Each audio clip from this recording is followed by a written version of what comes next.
네, 안녕하세요. MJ입니다. 제가 코인 투자를 하면서 34억까지 벌었다가 다 잃은 과정을 한번 허심탄회하게 얘기해 보려 합니다.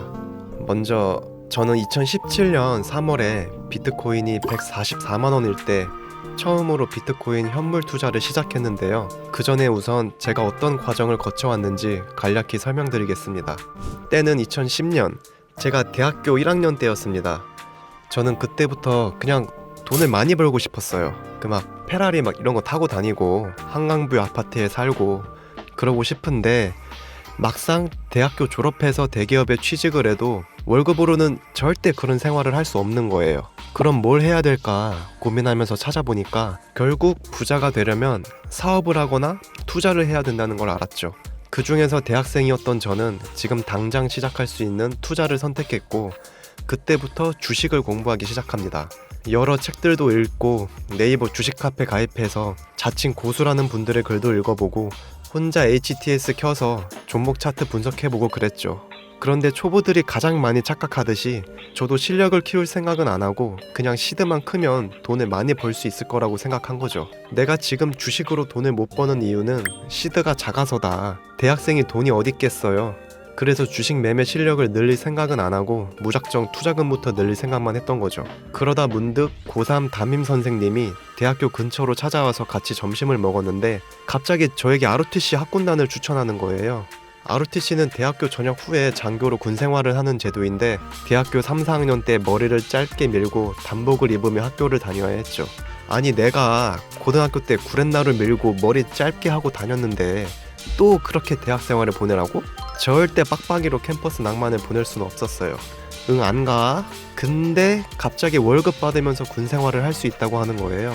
마침 투자금 마련하려면 뭘 해야 할지 고민하던 찰나에 어차피 군대 가는 거 이왕이면 장교로 가면 돈이라도 벌 수 있네? 와, 이거 개꿀이네 하면서 바로 학군단에 지원하게 된 거죠.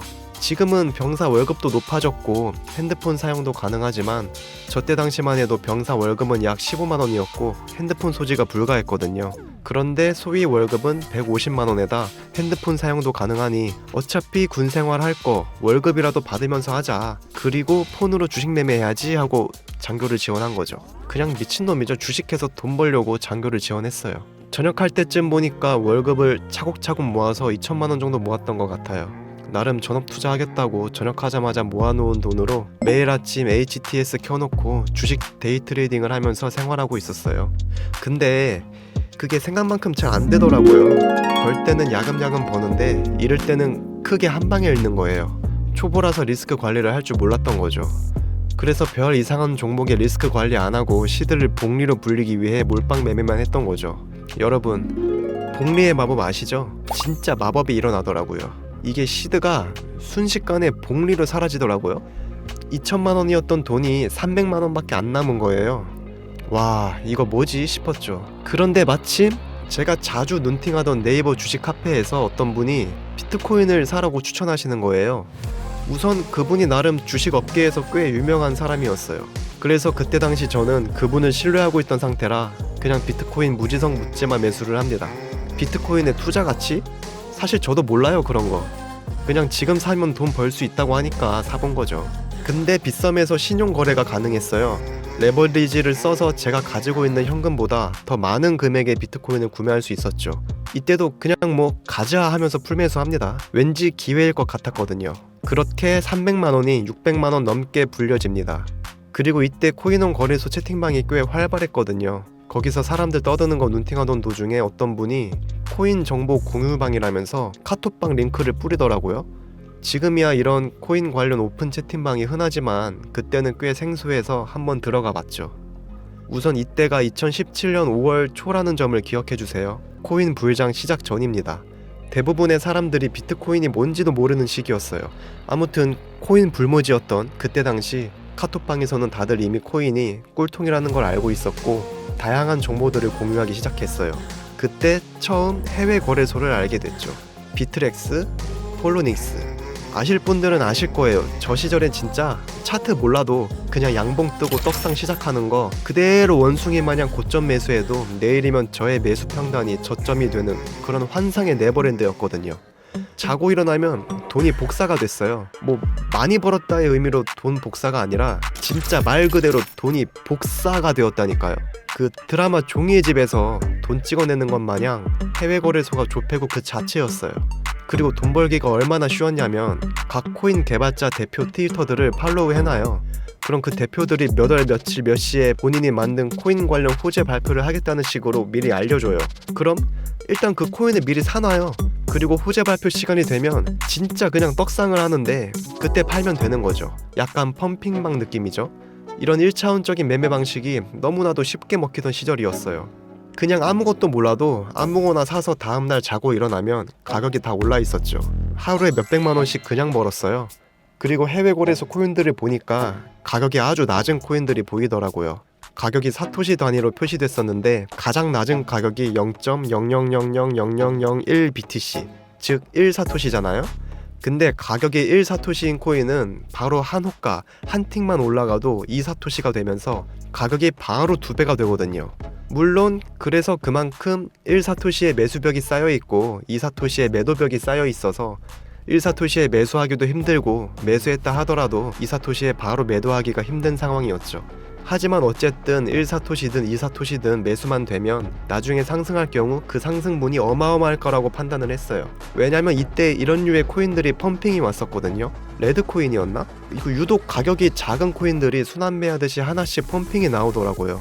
그래서 카톡방에 있는 사람들도 이런 정보를 공유하면서 다음 펌핑올 코인을 찾다가 XVG 버지코인이 나온 거죠. 그래서 바로 전 재산을 버지코인에 박아버립니다. 왠지 이게 기회인 것 같았어요. 하늘이 주신 기회.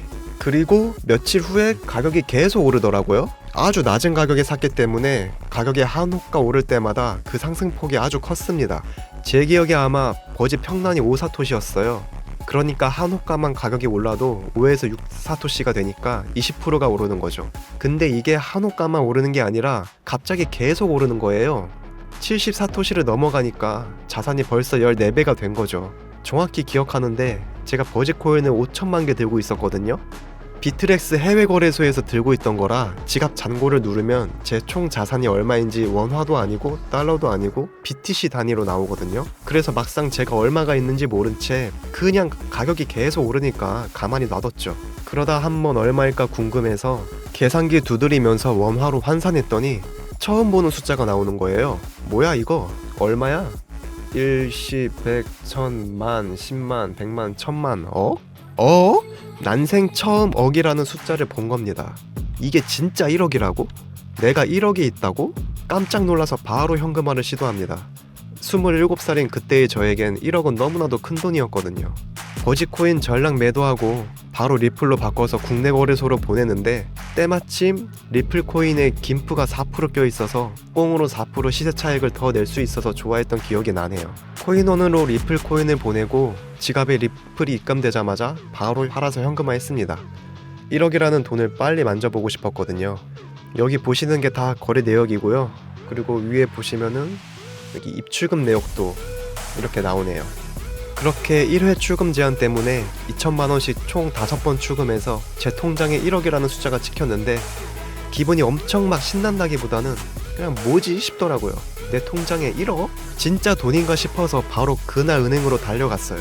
가족들에게 100만원씩 현금으로 주려고 출금하러 갔는데 ATM기에서 최대 100만원밖에 출금이 안 되더라고요. 그때 처음 알았어요. 그래서 나머지 현금 더 뽑으려고 번호표 보고 기다렸죠. 제 순번이 와서 창구 직원분께 현금 출금하러 왔다 하니까 그 뭐 입출금 신청하는 종이 작성했냐고 물어보시더라고요. 그런 거 작성해야 하는지 몰라서 안 했죠. 안 했다고 말씀드리니까 직원분 표정이 뭐 이런 애가 다 있지? 싶은 표정으로 종이 건네주면서 작성하라고 퉁명스럽게 대하시더라고요. 하지만 기분이 전혀 나쁘지 않았어요. 왜냐면 제 통장엔 1억이 있으니까요. 출금 금액 적어서 제출하고 좀 기다리니까 5만원권으로 가져오시더라고요. 그런데 갑자기 표정이 싹 변하면서 저에게 예적금 가입이었나? 무슨 카드 만들 생각 없냐는 식으로 영업을 하시는 거예요. 제 잔액이 얼마인지 볼 수 있나 봐요. 통장에 1억이 있다는 걸 아신 거죠. 예적금? 카드? 그런 거 안 키운다고 말씀드리니까 실례지만 어떤 일 하시냐고 물어보시더라고요. 그냥 백수예요 하고 5만원권 돈 뭉치 들고 나왔는데, 와, 그때 처음으로 짜릿함을 느끼면서 진짜 나한테 1억이 있구나를 실감했어요. 마침 제가 다 팔고 1억을 출금하니까 비트코인도 고점 찍고 내려오고 있더라고요. 정확히 고점 찍은 당일에 싹 다 팔고 100% 현금 보유를 한 거죠. 제가 무슨 엄청난 고수가 된 기분이었어요. 이제 비트코인 끝인가? 그냥 거품이었나? 생각하면서 일상을 보냈죠. 근데 온라인상에서 수익 인증 글들을 보니까 몇 억은커녕 수십억 번 사람들도 있더라고요. 심지어 누구는 수백억 벌었다는 소문도 들리니까 갑자기 제 1억이 엄청 작아 보이는 거예요. 때마침 업비트에 버지코인이 상장을 해요. 나중에 가격을 보니까 버지코인 가격이 200원을 넘었었는데, 제 자산이 1억일 때 버지코인 안 팔고 그대로 들고 있었으면 그게 100억이 넘는 금액이더라고요. 버지코인 딱 5천만 개 들고 있어서 개수까지 정확히 기억하거든요. 그래서 그때 버지코인 호가창을 봤는데 5천만 개 넘는 매수벽이 있던 걸 봤어요. 100억 현금화가 가능했던 걸 제 두 눈으로 똑똑히 목격한 순간, 나도 100억 자산가가 될 수 있었구나. 이때부터 저는 그릇을 아주 크게 가져가기 시작합니다. 코인판에서 1억은 돈도 아니구나. 1억 찍어서 좋다고 냅다 팔아버린 제 자신이 원망스러웠어요. 1억은 넘게 벌 수 있는 곳이구나. 이 코인 시장, 왠지 이곳이 기회인 것 같았어요. 이건 기회야.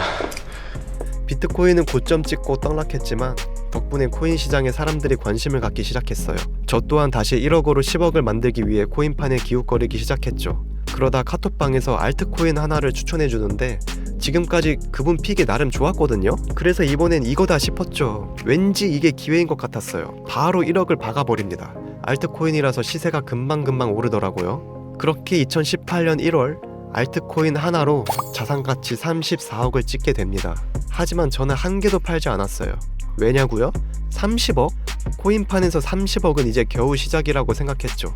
30억 갖고는 제가 가고 싶은 집이었던 한담더일 한 채도 못 사는 돈인 거예요. 나도 100억 간다, 가자 매일 외쳤죠. 그래, 가보자. 끝까지 가보자. 왠지 이 코인이 기회인 것 같았어요. 100억 자산가가 될 수 있는 기회, 신이 내린 동아줄. 하지만 내리는 건 동아줄이 아니라 코인 가격이었습니다. 이런 말 있잖아요. 수익 자랑하고 싶어서 캡처하는 순간이 바로 고점이다 라는 말. 자산가치 최고점 찍어서 신나가지고 캡처했던 저 순간이 바로 고점이었습니다. 30억이 20억 되고 10억 되고 5억이 돼도 못 팔고 계속 지켜보기만 했어요. 왜냐면 이제 곧 반등이 나올 것 같았거든요. 코인이 변동성이 심하잖아요. 많이 내린 만큼 많이 올라갈 거란 기대감에 자꾸 30억이 생각나면서 못 팔겠더라고요. 그렇게 결국 2억에 다 팔고 나오게 됩니다. 2억마저 사라지면 너무 슬플 것 같았거든요. 그냥 지금까지 차트 기술적 분석 같은 거 아무것도 모르고 감으로 매매한 거죠. 양봉 뜨고 치솟 으면 더 갈 것 같으니까 매수하고 그랬는데, 그때는 또 그렇게 하면 수익이 잘 났거든요. 그냥 운 좋게 코인 대상승장에 처음 시작해서 운이 좋았던 건데 그게 제 실력인 줄 알았던 거죠. 그러니까 결론은 34억이 있었는데요, 없었습니다. 아니요, 없어요. 없었어요? 없어요. 없었어요? 아니, 없어요. 있었는데. 아니, 없어요, 그냥. 어떻게 보면 그래도 전 재산 300만 원으로 코인 시작해서 2억까지 불린 거면 좋아해야 하잖아요. 그런데 사람 심리가 참, 계속 34억 찍었던 시드 전고점만 생각나면서 삶이 우울해지고 무기력해지더라고요. 차라리 34억을 경험해보지 않고 300만 원이 천천히 오르다가 2억이 됐다면 같은 2억을 갖고 있더라도 기분이 좋았을 텐데 말이에요. 아무튼 지나간 일은 지나간 거고 이제 현실을 직시해야 했죠. 추억은 가슴에 묻고 지나간 버스는 미련을 버려. 이왕 이렇게 된 거 진짜 제대로 한번 해보자. 분명히 이 경험이 앞으로 돈을 버는 데 있어 큰 도움이 될 거다. 근데 그 전에 일단 좀 쉬면서 멘탈 회복 좀 하자. 모니터 속에서 숫자로만 봤던 돈을 현실에서 한번 좀 써보자 라는 생각이 들어서 2019년 5월 가족들을 데리고 제주도 한 달 살기를 떠납니다. 2017년 3월에 비트코인이 144만원일 때 처음으로 비트코인 현물 투자를 시작했는데요. 이 코인 시장, 왠지 이곳이 기회인 것 같았어요. 그렇게 2018년 1월 알트코인 하나로 자산가치 34억을 찍게 됩니다. 그러니까 결론은 34억이 있었는데요, 없었습니다. 가족들을 데리고 제주도 한 달 살기를 떠납니다. 당연히 다 제 돈으로 갔고요. 창문으로 해변이 보이는 바닷가 근처 3층짜리 주택을 독채로 한 달 빌리고, 그리고 제주도에서 한 달 살면서 해외 선물을 처음 입문하게 되는데요. 트레이딩을 본격적으로 하고 싶었거든요. 그래서 제주도에서 노트북으로 한 달 동안 돈 주고 강의도 듣고 리딩도 들으면서 선물 거래를 배우기 시작합니다. 이때 저는 나한텐 투자보다는 트레이딩이 더 잘 맞겠구나 싶더라고요. 진입하기 전에 바로 손절 라인부터 정해놓고 칼같이 손절하는 트레이딩이 물타기 하면서 마냥 존버하는 투자보다 제 성향에 더 맞다고 판단했죠. 그리고 제주 한 달 살기가 한 10일 정도 남았을 때 문득 어차피 돈 쓰러 온 거 오픈카나 한번 렌트해볼까? 하는 생각이 갑자기 들더라고요. 그래서 바로 알아봤죠. BMW 430i 컨버터블이 있길래 바로 10일 렌트했습니다. 100만원 좀 넘게 들었던 것 같아요. 오픈카 렌트한 이후로는 계속 뚜껑 열고 드라이브만 했어요. 이거 타고 해안도로 드라이브만 거의 매일 다녔는데 엄청 재밌더라고요. 아 진짜 너무 행복했어요. 아 이거구나, 진짜 돈 많이 벌어야겠다는 생각이 막 솟구쳐 나왔어요. 제주도에서 한 달 동안 살면서 휴식도 하고 해외 선물도 배우고 앞으로의 계획을 다지고 다시 서울로 돌아왔어요. 그리고 제주도에서 갈고 닦은 해외 선물 실전 매매를 시작하게 되는데요. 그해 8월 월 수익 5천만 원을 달성하면서 2019년 키움증권 해외 선물 실전 투자 대회에서 5위를 기록합니다. 한 달 수익 5천만 원을 찍고 나니까 갑자기 인생이 쉬워 보이기 시작했어요. 이건 예전처럼 알트코인 하나 존버해서 번 돈이 아니라 내가 직접 트레이딩해서 번 돈, 그러니까 내 실력으로 번 돈이라는 생각에 자신감이 차 있었죠. 다음 달에도 그렇게 계속 벌 수 있을 것만 같았거든요. 신나서 친구들이랑 클럽도 다녀왔고요. 9월에는 월 수익 1억을 달성하면서 제가 차트의 신이 된 줄 알았습니다. 그 다음 달 10월에도 월 수익 4,600만 원을 달성하면서 이제는 월 수익 5천만 원이 너무나도 평범한 일상이 되어버렸죠. 신나서 친구들이랑 라운지 바도 다녀왔고요. 테이블 술값도 다 제가 내고 돈페리뇽도 마시고 그랬죠. 그때의 마음만큼은 위대한 개츠비였거든요. 그리고 엔카에 접속해서 BMW 4컨버 매물을 보다가 6,000km밖에 안 탄 제가 원하던 흰색 바디에 빨간색 시트 매물이 보이길래 취등록세 포함해서 약 5,800만 원을 현금 계좌이체로 사서 데려왔어요. 원래 저는 차보다는 집을 먼저 사야 된다고 생각했거든요. 왜냐면 시간이 지나면 집은 가격이 오르는데 차는 감가 맞아서 가격이 떨어지잖아요. 근데 제주도 한 달 살다 오니까 생각들이 많이 바뀌더라고요. 인생 뭐 어떻게 될지 모르는데 그냥 하고 싶은 대로 좀 살아보자. 어쩌면 차를 사고 싶은 저의 자기 합리화였을 수도 있겠죠. 제주도에서 열흘 동안 4컨버 타고 다닐 때 너무 행복했었거든요. 34억에서 32억 사라지고 2억 남았는데 이것마저 사라지기 전에 그냥 차라도 남겨두고 싶었어요. 뚜껑 열고 드라이브 하면서 기분 좋아지면 그게 또 원동력이 돼서 더 좋은 영감들이 떠오를 거라 믿었거든요. 첫 차를 사고 여기저기 혼자 잘 돌아다녔습니다. 한강 드라이브도 자주 갔고요. 남양주에 있는 한강뷰 카페 투어도 가고 벚꽃 드라이브도 즐겼죠. 그렇게 2019년을 화려하게 장식하고 앞으로 더 찬란할 2020년 새해를 맞이합니다. 2020년부터는 해외 선물 트레이딩을 더욱 본격적으로 시작하게 되는데요. 그걸로 수익이 꾸준히 잘 나와서 2020년엔 해외 선물로 약 1억 3천만 원을 벌었고요. 국내 주식 수익은 약 2,700만 원, 해외 주식 수익 약 760만 원, 비트코인 수익 약 8,800만 원으로 2020년 한 해 수익이 총 2억 6천만 원이었습니다. 게다가 수익 실현하지 않고 들고 있던 국내 주식과 해외 주식 평가 손익은 추가로 8,700만 원이었죠. 이때 저는 제 인생이 풀리는 줄 알았어요. 어느덧 총 자산이 5억에 이르렀거든요. 가족과 같이 지내고 있었는데 제대로 독립하고 싶어서 집을 알아보다가 김포에 34평 신축 아파트 한 채를 매수해서 혼자 독립해서 살게 됩니다. 5억짜리 아파트였는데 대출이 4억 2천까지 나와서 실투자금 8천만 원으로 매수할 수 있었죠. 30살에 집도 있고 뚜껑 열리는 외제차도 있고 현금 4억 정도 있으니까 나름 살만하더라고요. 앞으로 돈을 더 많이 벌 수 있을 것만 같았어요. 이때가 2021년 1월이었는데 마침 그때 비트코인이 신고가를 갱신하더라고요. 생각해보니 해외 선물 차트 보는 거나 비트코인 차트 보는 거나 어차피 매한가지라고 생각을 했거든요. 그런데 해외 선물은 세금을 내는데 코인 선물은 세금을 안 내네? 바로 이때부터 비트코인 선물로 갈아탑니다. 그렇게 코인 선물에 비중을 두고 매매를 하기 시작하면서 총 자산은 약 6억 원을 넘기 시작합니다. 마침 5억에 샀던 아파트도 6억까지 올라버리더라고요. 갑자기 돈이 막 벌리니까 나름 리스크 관리를 핑계 삼아 제가 사고 싶었던 그림이랑 피규어, 신발을 수집하기 시작합니다.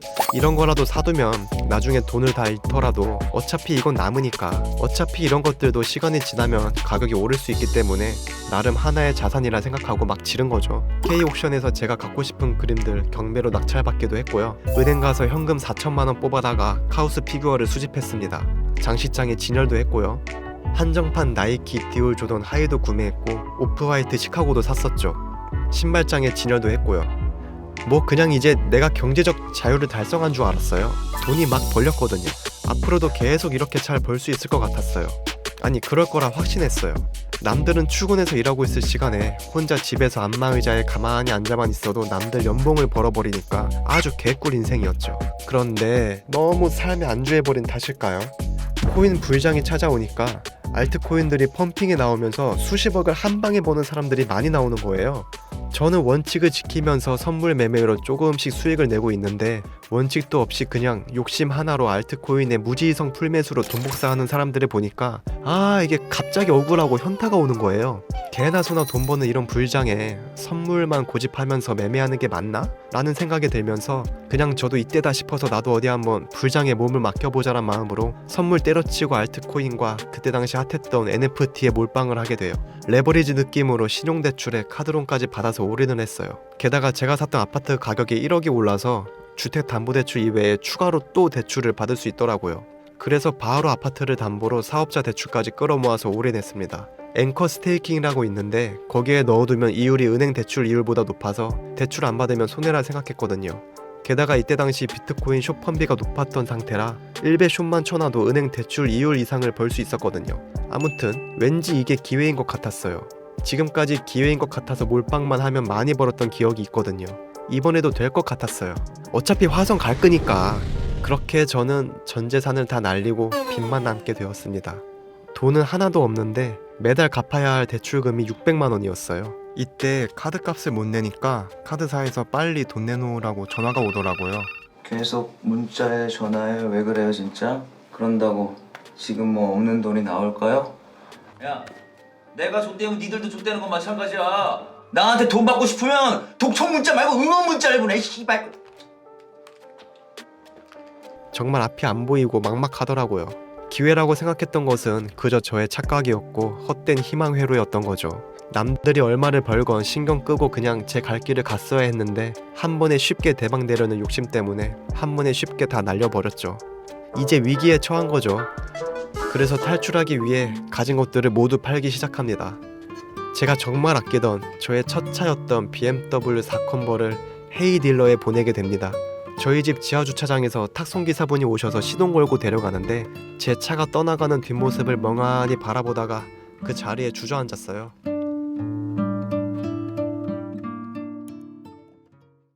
한 달 수익 5천만 원을 찍고 나니까 갑자기 인생이 쉬워 보이기 시작했어요.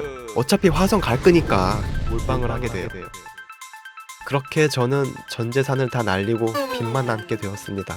그래서 탈출하기 위해 가진 것들을 모두 팔기 시작합니다. 제가 정말 아끼던 저의 첫 차였던 BMW 4컨버를 헤이 딜러에 보내게 됩니다. 저희 집 지하주차장에서 탁송기사분이 오셔서 시동 걸고 데려가는데 제 차가 떠나가는 뒷모습을 멍하니 바라보다가 그 자리에 주저앉았어요. 항상 손세차하고 저는 컵라면을 먹더라도 얘는 항상 고급류만 먹이고 타이어 광택제까지 발라줄 만큼 애지중지 아끼면서 탔던 첫 차였거든요. 제가 평생 소장하려 했던 차였는데 사라지니까 먹먹하더라고요. 그리고 그림이랑 한정판 피규어, 신발들까지 모두 다 팔았죠. 그래도 버티기 힘들더라고요. 집이라도 팔아서 매달 갚아야 할 대출금을 줄이고 싶었는데 하필 집값도 6억에서 5억으로 다시 떨어졌더라고요. 그래서 집을 팔 수가 없었어요. 집값이 6억으로 올랐을 때 아파트를 담보로 사업자 대출을 1억 3천이나 추가로 받아서 5억짜리 집에 융자금이 5억 5천이 껴있는데 이걸 누가 사겠어요. 팔려면 대출을 갚아야 하는데 돈이 없어서 갚을 수가 없었죠. 게다가 시드가 없으니 당장 트레이딩으로 돈을 벌 수도 없는 상황이라 일단 무슨 일이라도 해야 했습니다. 정말 막막했던 그 순간 참 신기하게도 엄마한테 카톡이 오더라고요. 원래 가족 단톡방이 따로 있기 때문에 굳이 엄마랑 개인톡을 잘 안 하거든요. 거의 4개월 만에 갑자기 겐톡으로 연락이 온 거예요. 잘 지내냐고, 꿈에 보였다면서. 나중에 듣기론 제가 꿈에서 울고 있었다네요. 걱정돼서 연락을 하신 거죠. 가족 간의 텔레파시 같은 게 있나 봐요. 그래도 가족한테 힘들다고 말할 순 없었어요. 그건 마치 저에게 사망 선고를 내리는 것과 같았거든요.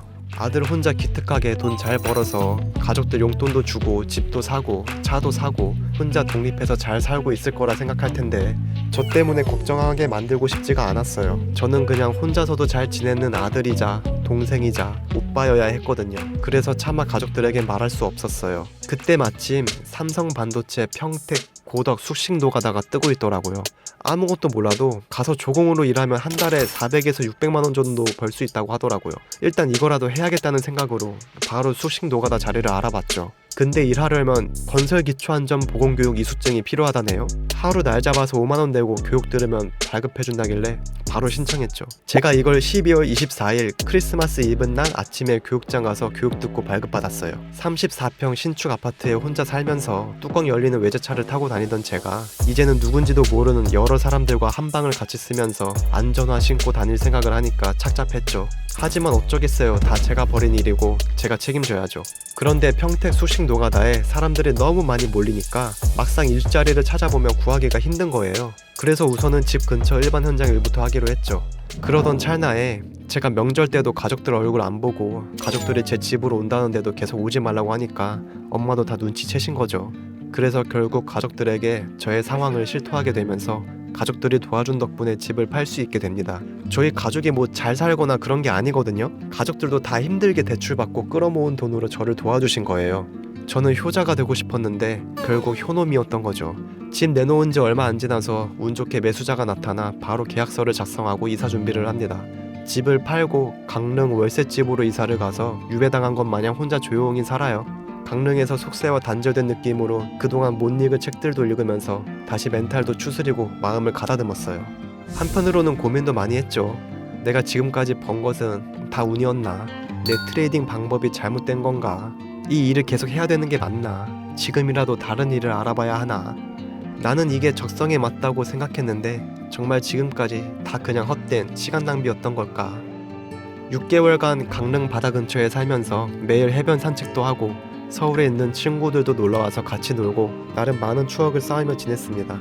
비록 돈은 없었지만 그래도 행복하게 잘 지낼 수 있더라고요. 결국 행복은 마음까지면 달린 거잖아요. 제가 좋아하는 글 중에 하나인데요. 죽어도 행복을 포기하지 마라라는 글이 있어요. 산 꼭대기에 오르면 행복할 거라 생각하지만 정상에 오른다고 행복한 건 아니다. 어느 지점에 도착하면 모든 사람이 행복해지는 그런 곳은 없다. 같은 곳에 있어도 행복한 사람이 있고 불행한 사람이 있다. 같은 일을 해도 즐거운 사람이 있고 불행한 사람이 있다. 같은 음식을 먹지만 기분이 좋은 사람과 기분 나쁜 사람이 있다. 좋은 물건, 좋은 음식, 좋은 장소보다 더 중요한 것은 그것들을 대하는 태도이다. 무엇이든 즐기는 사람에겐 행복이 되지만 거부하는 사람에겐 불행이 된다. 정말 행복한 사람은 모든 것을 다 가진 사람이 아니라 지금 하는 일을 즐거워하는 사람, 자신이 가진 것을 만족해하는 사람, 하고 싶은 일이 있는 사람, 갈 곳이 있는 사람, 갖고 싶은 것이 있는 사람이다. 죽어도 행복을 포기하지 마라. 결국 지금 이 순간 행복할 수 없으면 돈을 아무리 많이 벌어도 마찬가지로 행복할 수 없을 것 같다는 생각이 들었어요. 그래서 제가 가진 모든 것들에 감사하면서 하루를 보내기 시작했어요. 현존하는 마음가짐으로요. 170만 구독자를 가진 유튜버 곽튜브님은 원래 스페인어과를 지원했는데 성적 미달로 러시아어과에 진학을 하게 됐대요. 그래서 아제르바이잔 대사관에서 일을 하며 유튜브를 시작하게 되는데 그게 잘 안 돼서 접으려는 순간 아제르바이잔에 방문한 마니보틀님을 만나 합방을 하게 되면서 그때부터 유튜브 떡상이 시작됩니다. 만약 곽튜브님이 처음에 원했던 스페인어과에 붙었으면 과연 아제르바이잔 대사관에서 일을 하며 마니보틀님을 만날 수 있었을까요? 그때 당시엔 원하던 결과를 얻지 못한 거라 낙심했을 수 있지만 나중에 돌이켜보니 그게 오히려 유튜브 떡상처럼 원하는 결과를 얻게 해주기 위한 하나의 필연이었던 거죠. 인생사 세용지마라고 하잖아요. 제가 지금 이렇게 바닥으로 내려온 것도 분명 나중에 돌이켜보면 더 잘 되기 위한 필연이었을 거라고 믿습니다. 맹자의 그 유명한 명언도 있잖아요. 하늘이 사람에게 커다란 임무를 내려주려 할 때는 반드시 우선 그 마음의 뜻을 어지럽히고 뼈와 살을 피로하게 하며 육체를 굶주리게 하여 몸을 궁지로 몰아 이를 행함에 있어 수많은 장애를 부여한다. 저를 죽이지 못하는 고통은 저를 더욱 강하게 만들 뿐이죠. 그리고 지금은 다시 서울의 한 사무실로 돌아왔습니다. MJ's in town! 내가 제일 잘할 수 있는 게 뭘까? 아무리 생각해봐도 지금까지 쌓아온 경험이 있는데 선물 트레이딩밖에 떠오르지 않더라고요. 2019년 키움증권 해외 선물 실전 투자 대회 5위를 달성했고요. 2020년에는 해외 선물로 1년 누적 손익 1억 3천을 달성했고 2022년에는 비트코인 선물 트레이딩 대회에서 수익률 919%도 달성했으나 마지막에 561%로 끝나면서 9위로 입상하기도 했어요. 그래서 마지막으로 제대로 다시 한번 도전해보고 싶어요. 내가 코인 선물 트레이딩 고수다 라는 취지로 유튜브를 시작하는 게 아니에요. 그냥 이런 삶을 살아온 저라는 사람이 앞으로 코인 선물 트레이딩을 하면서 과연 다시 올라갈 수 있을지, 하나의 성공기 드라마가 만들어질지 저 스스로 유튜브에 기록을 남겨두고 싶기도 하고요. 한편으로는 제가 남긴 이러한 영상들이 다른 누군가에겐 공감이 될 수 있고 재미있을 수 있고 도움될 수도 있잖아요. 혹은 저의 트레이딩 과정을 보면서 누군가는 저에게 조언을 해줄 수도 있을 테고요. 그래서 저의 앞으로의 일대기를 이곳에 한번 남겨보려 합니다. 스티브 잡스가 한 연설 중에 커넥팅 더 다츠라는 문구가 있는데요. 제가 정말 좋아하는 문구거든요. 세상 모든 현재의 경험들은 하나의 점이다. 그 점들은 아무 소용이 없는 것 같아도 미래와 연결이 된다. 지금 제가 찍은 이 점, 저의 유튜브도 분명히 미래의 어딘가와 연결이 될 거라고 믿어요. 더 나아가서 이 영상을 보고 계신 여러분들의 인생에도 어쩌면 제 유튜브가 하나의 점이 되어서 여러분의 꿈과 이어질 수도 있지 않을까 하는 그런 영광도 같이 꿈꿔봅니다. 지금까지 긴 제 이야기 끝까지 들어주셔서 진심으로 감사드리고요. 2024년 새해에는 항상 행복하고 좋은 일만 가득하시길 바라겠습니다. 그럼 다음 영상에서 뵙겠습니다. 감사합니다.